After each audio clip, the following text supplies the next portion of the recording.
زودنا أسعار المنيو مثل ما طلبت. يمكن باقي شغلة وحدة بس تزودوها. معقول نسيان شي؟ ذكرنا شو بدنا نزود كمان؟ رواتبنا معلم، رواتبنا كمان بتتأثر بالبنزين وبدها زيادة.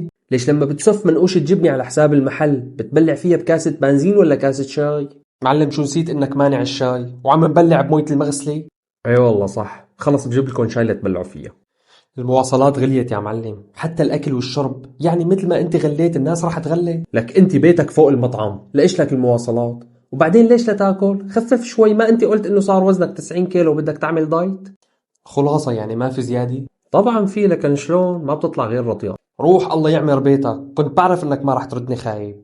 بس بدي منك شغلة صغيرة. أنا جاهز معلم، قول. تعرف أنت هلأ عنا نقص شغيلة، فبدنا نزود الشفت تبعك ساعتين زمان بس، وإلك آخر الشهر 300 زيادة. يعني رح صير اشتغل 14 ساعة وبينهم نص ساعة استراحة. يلا بتستاهل. معلم بيعني بسوق العبيد، والله أربح لك، بركي بيجي بيشتريني شي واحد بيخاف الله.